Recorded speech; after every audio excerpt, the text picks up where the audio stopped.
Saudaraku, mari kita membaca dari Matius 26 ayat 38b sampai ayat yang ke-39. Demikian bunyinya. Maka mulailah ia merasa sedih dan gentar. Lalu katanya kepada mereka, "Hatiku sangat sedih, seperti mau mati rasanya. Tinggallah di sini dan berjaga-jagalah dengan aku." Maka ia maju sedikit, lalu bersujud dan berdoa, katanya, "Ya Bapakku, jikalau sekiranya mungkin, biarlah cawan ini lalu daripadaku. Tetapi janganlah seperti yang ku kehendaki, melainkan seperti yang Engkau kehendaki." Saudara yang saya kasih dalam Tuhan, tidak ada seorang pun yang mau menderita. Kalau boleh memilih, saya yakin tidak ada orang yang memilih untuk menderita. Bahkan kalau kita baca dari bacaan kita tadi, Yesus pun juga tidak mau menderita. Dikatakan dia sedih, gentar hatinya, karena dia akan menghadapi salib. Salib adalah hukuman yang paling berat.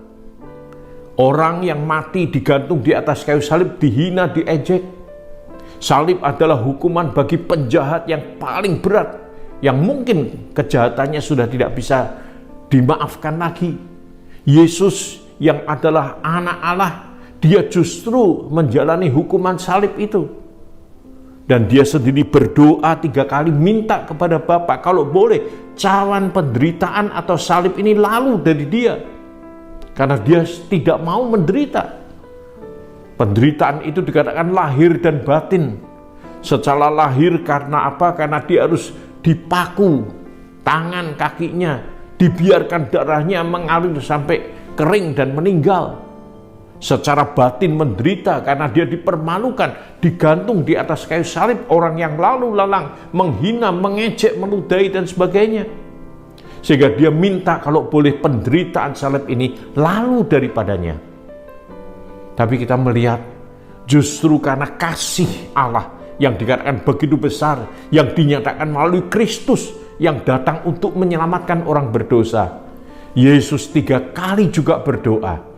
Bahkan dia berkata, kalau memang penyaliban ini adalah satu-satunya jalan keselamatan yang kau berikan supaya orang berdosa dapat ditebus dan diselamatkan, maka dia akan taat.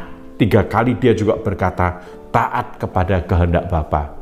Saudara yang saya kasih dalam Tuhan, Getsemani seringkali dikatakan merupakan awal dari kemenangan Yesus di dalam menghadapi masa-masa kesengsaraannya. Kemenangannya dalam menghadapi atau melawan keinginannya pribadi, ambisi pribadinya untuk tidak menderita. Kemenangan dalam arti bagaimana dia bisa mematikan keinginan dirinya sendiri dan menghidupkan keinginan untuk taat kepada Allah. Sehingga 3 kali dia berkata, kehendak-Mu lah yang jadi. Dan sekali lagi pengorbanan Kristus ini, kematian dia di atas kayu salib, ketegaran dia dalam menghadapi semuanya ini, karena dia mengasihi saudara dan saya. Dia hendak menyelamatkan kita dari dosa dengan mati di atas kayu salib. Kematiannya menggantikan kita yang seharusnya menerima hukuman oleh karena dosa kita. Tapi Kristus menggantikan kita dengan mati di atas kayu salib supaya saudara dan saya selamat. Karena itu marilah kita bersyukur dalam masa-masa kesengsaraan ini, bahwa hidup kita dari hidup yang tak berpengharapan dirubah menjadi hidup berpengharapan.